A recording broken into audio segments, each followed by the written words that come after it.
नमस्कार दोस्तों, welcome to study for गोल। आशा करते हैं कि आप लोग स्वस्थ होंगे, व्यस्त होंगे और अपने अपने पढ़ाई में मस्त होंगे।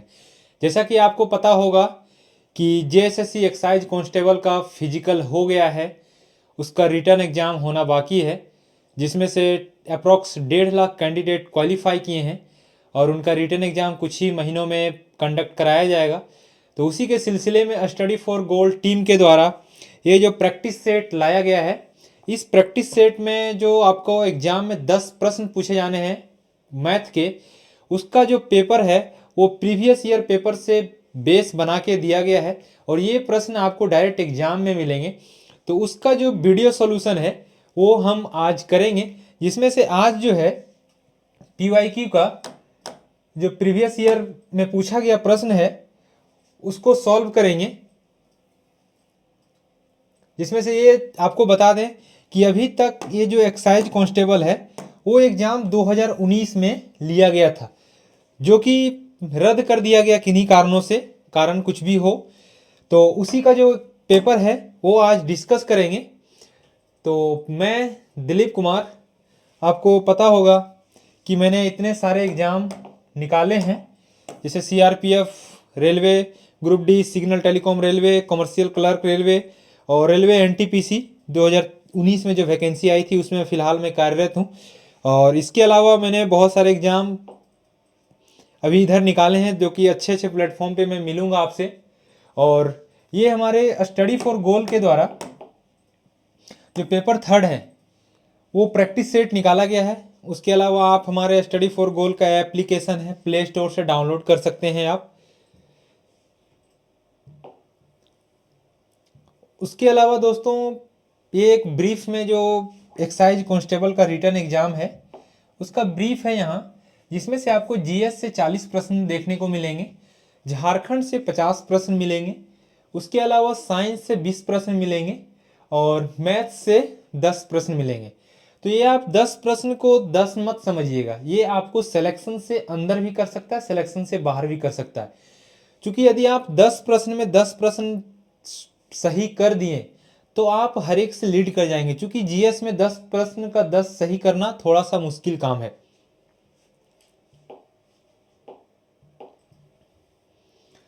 उसके अलावा ये जो हमारा प्रैक्टिस सेट है, इसमें इसका जो फीचर है वो मैं बता दूं थोड़ा आपको, कि इसमें जितने सारे जीएस के क्वेश्चन होंगे, चाहे वो झारखंड के, चाहे वो साइंस के, यस जी हिस्ट्री, ज्योग्राफी, पॉलिटी, इकोनॉमिक्स, उसका जो सॉल्यूशन है वो आपको यहाँ पे मिलेगा एक्सप्लेनेशन के साथ। जिसमें एक्सप्लेनेशन में आपको सिर्फ ये नहीं मिलेगा कि डायरेक्ट ऑप्शन का एक ऑप्शन को लिख दिया गया, जैसे यहाँ पे है जेरेडा का full form Jharkhand renewable energy development agency, यहाँ पे एक्स्ट्रा दिया हुआ है, इसकी स्थापना 19 फरवरी 2001 को की गई थी। ये आपको इस बुक में मिलेगा। उसके अलावा आपको इसमें ओएमआर सीट भी मिलेंगे। और ये हमारा स्टडी फॉर गोल का जो बहुत सारा बुक है वो आपको हर एक बुक स्टॉल पे मिल जाएगा। जैसे ये रंजित सर के द्वारा जो जीएस का है, उसके अलावा उत्पाद सिपाही का तो ये पेपर 1, क्योंकि आपको पता होना चाहिए कि अभी फिलहाल सीजीएल में जो पेपर 1 हुआ था उसमें बहुत लड़के फेल हुए थे, जिनके कारण अच्छे नंबर स्कोर करने के बाद भी उनका नाम मेरिट में नहीं आया। उसके अलावा ये खोरठा का, उसके अलावा ये नागपुरी का भी पेपर है।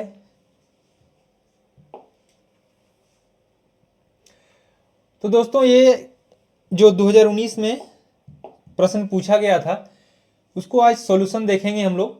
तो प्रश्न संख्या 1 है, एक मालगाड़ी 72 किलोमीटर प्रति घंटे की चाल से चलती है और 250 मीटर लंबे प्लेटफॉर्म को 26 सेकंड में पार करती है, तो मालगाड़ी की लंबाई ज्ञात करें। तो ये इसमें कॉन्सेप्ट आपको एक ध्यान रखना है। सपोज ये ट्रेन है, ये प्लेटफॉर्म है, तो जब आपको ट्रेन क्रॉस कर रही है किसी पर्टिकुलर पोल को या ट्री को, तब इसका जो लेंथ है उसको 0 मानते हैं, लेंथ नहीं मानते हैं। लेकिन यदि कोई रेलगाड़ी प्लेटफॉर्म को क्रॉस कर रही है तो उसका जो भी लेंथ दिया होगा उसको कंसीडर करेंगे। तो सिंपल सा सबसे पहले आपको फॉर्मूला पता होना चाहिए कि distance is equal to speed into time होता है। तो यहाँ पे हमें दिया गया है 72 किलोमीटर प्रति घंटे की चाल से चलती है और यहाँ पे किलोमीटर पर आवर और यहाँ पे 250 मीटर है। तो सबसे पहले किलोमीटर प्रश्न का आंसर देखना है कि आंसर में मीटर में दिया हुआ है। तो ये जो किलोमीटर पर आवर है इसको मीटर पर सेकंड में कन्वर्ट कर लेते हैं। तो 72 किलोमीटर पर आवर है, इसको मीटर में कन्वर्ट करने के लिए 5/18 से गुना करना पड़ेगा, ये मीटर पर सेकंड हो जाएगा।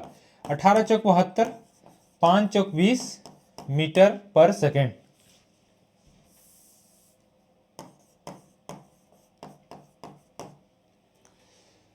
डिस्टेंस क्या है? 250 मीटर लंबे प्लेटफॉर्म।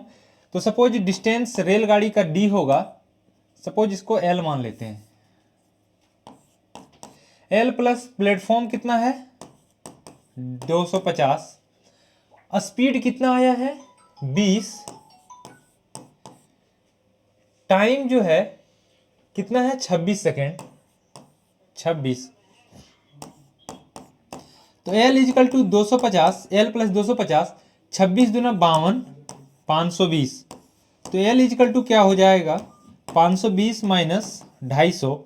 तो ये कितना आएगा? 500 में 250 माइनस करेंगे, 250 और 20, 270 मीटर, जो कि ऑप्शन नंबर डी है।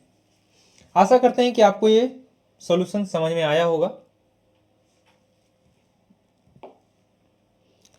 अगला प्रश्न है, 12,500 की एक राशि साधारण ब्याज पर 4 वर्षों में 15,500 बन जाती है, ब्याज की दर ज्ञात करें। तो आपको एक कॉन्सेप्ट यहां पे जानना पड़ेगा कि जो रेट ऑफ इंटरेस्ट है वो 1 साल पे लगता है, कि 1 साल में 100 रुपये पे कितना इंटरेस्ट आया, वही होता है रेट ऑफ इंटरेस्ट। तो सबसे पहले हम देख लें कि 12,500 की राशि था जो कि 15,500 हो गया। कितने साल में हुआ है? 4 साल में। कितना बढ़ गया? 12,500 से 15,500, 3,000। ये 3,000 कितने साल में बढ़ा है? 4 साल में। 4 साल में कितना बढ़ा है? 3,000। तो 1 साल में कितना हो जाएगा दोस्तों? 3,000 बटे 4, 7 चौक 28, 2 20, 4 पचे 20, 750। 750 1 साल में हो गया। अब रेट ऑफ इंटरेस्ट जो होगा, वो रेट ऑफ इंटरेस्ट कितना 1 साल का? 750। प्रिंसिपल कितना था? 12,500 इंटू 100। यहां से 2 जीरो से 2 जीरो हो गया। 125 से काटते हैं, 25 पचे 125, 15 पचे 75, 25 छक 150। कितना आ गया? 6%। ऑप्शन नंबर डी सही हो जाएगा। आशा करते हैं कि आपको समझ में आया होगा। अगला प्रश्न है, जब एक भूखंड को 18,700 में बेचा जाता है तो मालिक को 15% का नुकसान होता है। उस भूखंड को किस दाम पर बेचा जाए कि 15% का लाभ हो? तो सबसे पहले हम बता दें कि कोई भी चीज का जो स्टार्टिंग प्राइस होता है वो अपने आप में 100% होता है। तो 100% है, 15% का नुकसान पे बेचा है, मतलब वो उस वस्तु को 85% में बेचा है। परसेंटेज में इतना है, लेकिन एक्चुअल में 18,700 रुपया है। अब बोला जा रहा है कि उस भूखंड को कितने दाम पर बेचा जाए कि 15% का लाभ हो। अब सपोज यहां पे कोई भी चीज का कॉस्ट प्राइस है, इधर होगा सेलिंग प्राइस। अब पहले वो 15% का नुकसान झेला, अब बोल रहा है कि कितना में बेचे कि 15% का फायदा हो जाए। तो अब हमें क्या करना है? अपने आप में 100% था, तो 100 और 15 एक्स्ट्रा कितना चाहिए? 115%। 115% का वैल्यू निकालना है। कितना होगा 18,700 डिवाइडेड बाय 85 गुने 115। काटा पीटी कर लीजिए। 70 पचे 85, 23 पचे 115। यहां से कटेगा 17 एका 17, 17 एका 17, 1100। ये हो जाएगा 1100 गुने 23। अब 23 को 11 से गुना करें तो 23 दें 230 और 23 एका 23, 230 और 23 कितना हो गया 253। 253 पे 2 शून्य चिपका दीजिए, इतना इसका आंसर हो जाएगा 25300। 25300 आप लोगों को दिख रहा होगा। ये ऑप्शन नंबर सी सही जवाब हो जाएगा। अगला प्रश्न है दोस्तों,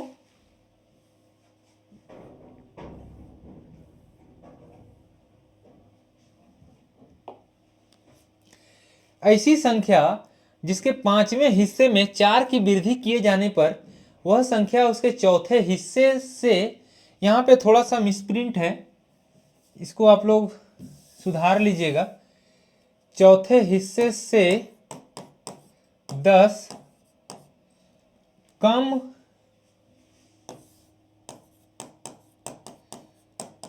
हो जाता है। तो इसको कैसे सॉल्व करेंगे? सपोज वो number, let number equal to x। अब इसका पांचवा हिस्सा x बटा 5 में 4 का वृद्धि कर दीजिए इक्वल टू वह संख्या उसके चौथे हिस्से x बटा 4 से 10 कम हो जाता है। 10 को इधर ले आइए, कितना हो जाएगा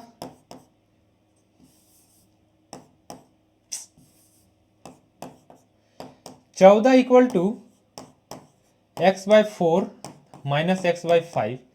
इसको सॉल्व कर लेते, 5x minus 4x, x by 20। तो x इजकल टू क्या हो गया 14 दूना 28, 280।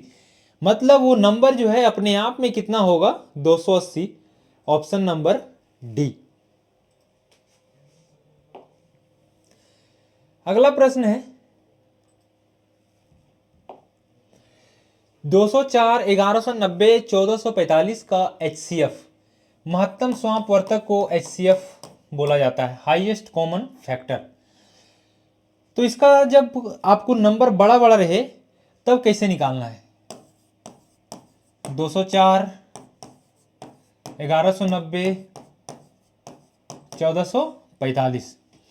तो इसमें आपको डिफरेंस निकालना है सबसे पहले, क्योंकि जो HCF होता है वो अपने आप में दोनों नंबर के डिफरेंस या डिफरेंस का फैक्टर के बराबर होता है। तो सबसे पहले यहां से देखते हैं, डिफरेंस यहां पे कम आएगा तो यहां से जल्दी सॉल्यूशन आ जाएगा। 1190 और 1445 में 1190 और 10 1200 और 245 255। इसको फैक्टर करेंगे तो 51 5 आएगा, इसको करेंगे तो 17 3 आएगा, मतलब 17 गुने 3 गुने 5। अब ऑप्शन की ओर जाना है। ऑप्शन में 21 है, क्या इससे 21 बन सकता है? नहीं बनेगा, नहीं होगा। क्या 19 है?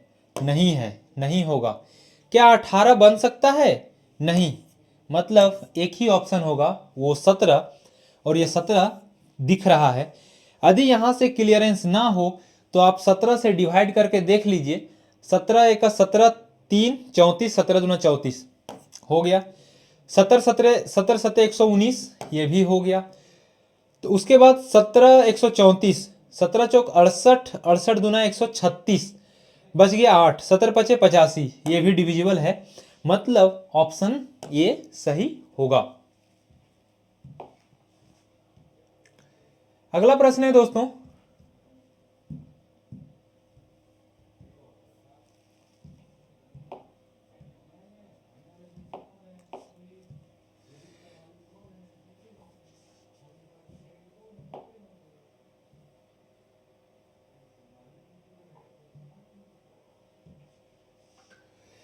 कुछ लोगों ने एक काम को 18 दिन में पूरा करने का वचन दिया, लेकिन उनमें से 6 लोग गैर हाजिर हो गए और बाकी ने 20 दिनों में काम पूरा किया लोगों की वास्तविक संख्या ज्ञात करें।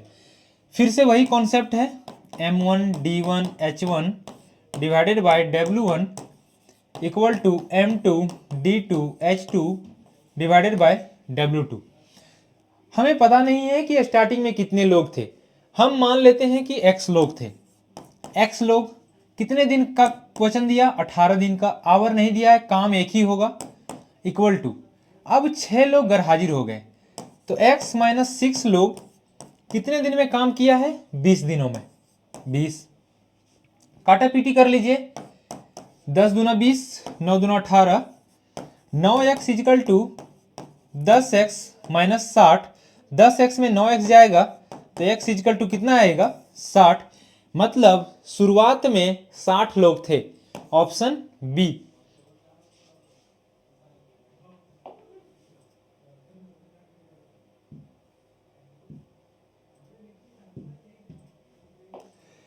अगला प्रश्न है दोस्तों, एक थैले में 50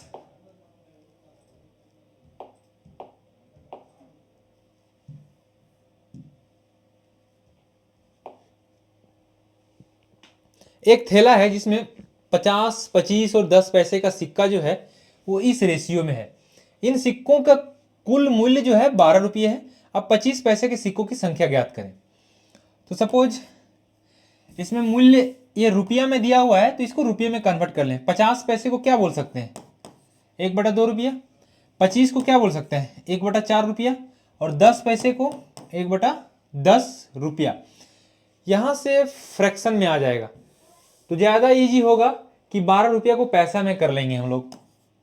50 पैसा, 25 पैसा और 10 पैसा। रेशियो क्या है, 3, 4, 5। यहाँ से क्या होगा, 50 दिया, 150 पैसा टोटल मूल्य, 25 चौक 100, 10 पचे 50। कितना आ गया, 150, 200 और 1 300।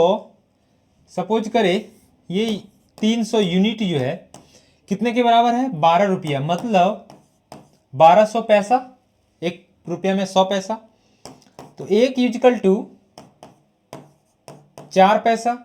अब इन सिक्कों की कुल 25 पैसे के सिक्कों की संख्या, तो 25 पैसे का सिक्का कितना है, 4। तो 4 का वैल्यू कितना हो जाएगा, 4 चौक 16। 16 सिक्का 4 25 पैसे वाला होगा।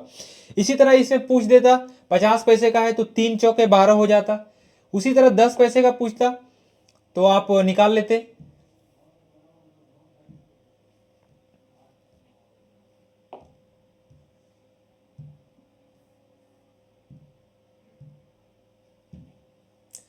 अगला प्रश्न है, एक कक्षा में 40 बालिकाएं हैं, लड़की है अस्मिता जिनका वजन 50 किलोग्राम है, कक्षा छोड़कर चली जाती है। रजनी नाम का एक नई बालिका आ जाती है जिसके कारण कक्षा का औसत 174 किलोग्राम बढ़ जाता है। अरे भाई इतना ना बढ़ेगा, 1/4 किलोग्राम मतलब 250 ग्राम बढ़ जाता है। राजनी का वजन ज्ञात करें। तो इसमें थोड़ा सा आपको मैं कॉन्सेप्ट बता दूं कि सपोज कोई कक्षा है जिसमें से एवरेज वेट 50 केजी है। अब उसमें से 50 केजी का कोई लड़की आई और 50 केजी वाला चली गई, तो क्या कोई एवरेज पे फर्क पड़ेगा? तो जवाब आएगा नहीं। फर्क कब पड़ेगा? जब कोई ज़्यादा वाला जाएगा, कम वाला आएगा, कम वाला जाएगा, ज़्यादा वाला आएगा। फर्क का बात कर रहे हैं हम, यहाँ पे इक्वल का नहीं बात कर रहे हैं।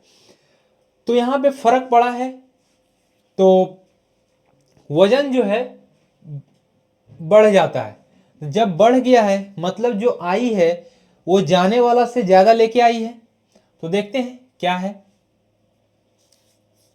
40 बालिकाएं हैं जिसका वजन 50 केजी है। अब 50 केजी यदि लेके आती तब तो कोई दिक्कत नहीं था। 50 केजी का गई है, 50 केजी आ जाती, कोई दिक्कत नहीं था। लेकिन भाई वो लाई है, उसके आने के कारण 250 ग्राम बढ़ गया है। 250 ग्राम बढ़ गया है मतलब ये 250 ग्राम, या इसको 1/4 लिख दीजिए। यदि 50 लाती तो कोई दिक्कत नहीं था। लेकिन 1/4 वो लाई है एक्स्ट्रा, तो ये 1/4 हर एक का बढ़ाएगी, वो कितने का, 40 का। 40 10, तो 50 + 10 इक्वल टू 60 kg जो वजन है वो रजनी का हो जाएगा। अब यहां पे सपोज बोलता कि 1/4 घट जा रहा है, तब कैसे करते भाई? तब जो गई है वो 50 लेके जाती तब ठीक था, लेकिन गई है ज्यादा, कम लेके गई है, तो यहां पे क्या हो जाएगा, माइनस हो जाएगा। रजनी का पूछा है ना, रजनी नाम का एक लड़की बालिका आ जाती है जिसके कारण कक्षा का वजन बढ़ जाता है। हाँ ठीक है। नेक्स्ट प्रश्न है दोस्तों, 35 महिलाएं एक कार्य को 12 दिन में कर सकती है, उसी कार्य को 21 दिन में पूरा करने के लिए कितनी महिलाओं की जरूरत है? फॉर्मूला वही है, M1D1H1 equal to W1 equal to M2D2H2 divided by W2। M1 35 है, 12 दिन में कर रही है, हमको M2 चाहिए 21 दिन में काम कराने के लिए। 3 सती 21, 5 सती 35, 3 चौक 12, 5 चौक 20। कहाँ पे है? Option A. आशा करते हैं कि आपको ये सॉल्यूशन पसंद आ रहा होगा। अगला प्रश्न है, एक समबाहुभुज जिसकी प्रत्येक आंतरिक कोण 168 डिग्री के बराबर है कि भुजाओं की संख्या ज्ञात करें। यहां पे आपको जो पॉलीगन है उसका फॉर्मूला याद रखना है, तो उसका फॉर्मूला होता है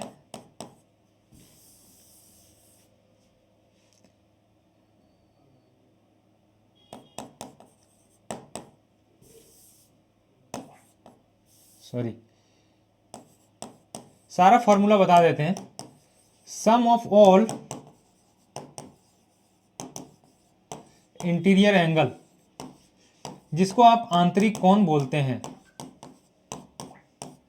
उसका फॉर्मूला होता है n-2 इंटू 180।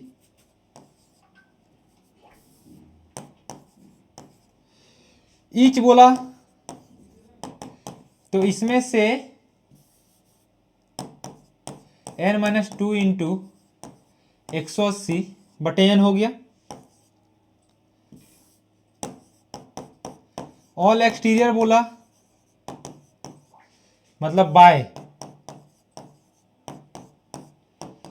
तो इसका सम 360 डिग्री होता है।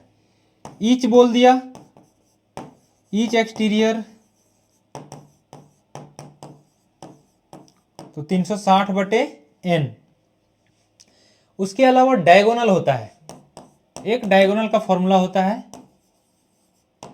वो होता है n into n-3 divided by 2। अब यहां पे एक स्लाइड लेंगे हम, ईच प्रत्येक आंतरिक कोण 168 डिग्री के बराबर है, मतलब n-2 into 180 divided by n equal to 180 degree. यहां से डिवाइड करेंगे तो 1 - 2/n इक्वल टू 180 जो कटेगा 4 से 4 चौके 16, 2 चौक 8, 45 चौक 180, 42 बटे 45। अब यहां से इधर ले आते हैं, 1 - 42 बटे 45 इक्वल टू 2/n। 45 में 42 जाएगा, 3 बचेगा, 3 बटे 45 equal to 2/n। 3 15 45, n equal to 15 दूना 30, n इक्वल टू 15 दूना 30 हो जाएगा। ये n जो है नंबर ऑफ साइड को डिनोट करता है, तो ऑप्शन बी सही हो जाएगा। ये आपका लास्ट प्रश्न था। ये है आपका क्वेश्चन ऑफ द डे, जो कि आप कमेंट बॉक्स में आंसर कमेंट करेंगे, जो सही आंसर होगा उसको पिन कर दिया जाएगा। उसके अलावा दोस्तों, ये हमारे स्टडी फॉर गोल्ड टीम के द्वारा इतने सारे प्रैक्टिस बुक लॉन्च किए गए हैं, और ये आपको हर एक बुक स्टॉल पे मिल जाएगा। तो आशा करते हैं कि यदि आप सीरियस एस्पिरेंट हैं तो आपको ये बुक परचेज करना चाहिए, प्रैक्टिस करनी चाहिए। ये हमारा एक्साइज कांस्टेबल का बैच जो है वो भी लॉन्च किया गया है। उसके अलावा उत्पाद सिपाही का ये है। उसके अलावा हमारा विभिन्न ये दारोगा का बैच है, वो भी लॉन्च किया गया है। ये हमारा डिफरेंट सोशल मीडिया प्लेटफॉर्म है, यहाँ से आप फर्दर अपडेट के लिए जुड़ सकते हैं। ये हमारा study for goal YouTube channel है, इसे ज़्यादा से ज़्यादा दोस्तों तक शेयर करें और सब्सक्राइब करें। थैंक यू दोस्तों। तो आशा करते हैं कि ये सेशन आपको अच्छा लगा होगा और आप लोग ज़्यादा से ज़्यादा कमेंट करें ताकि हम नया नया सेशन ला लेते हैं। और आपको मैथ्स में और क्या चाहिए कमेंट बॉक्स में कमेंट करें ताकि नेक्स्ट सेशन में हम वो चीज़ को इंक्लूड कर सकें। और ये सिलसिला जो प्रैक्टिस जो वीडियो सॉल्यूशन का है ये जारी रहेगा। और आशा करते हैं कि आप ये बुक को परचेज कर ही लिए होंगे और ये QR कोड से आप इसमें कनेक्ट हो जाइए व्हाट्सएप ग्रुप में। उसमें हर एक वीडियो जो पर्टिकुलर सेट है उसका वीडियो सॉल्यूशन आपको भेज दिया जाएगा। थैंक यू दोस्तों, मिलते हैं फिर से नेक्स्ट वीडियो में।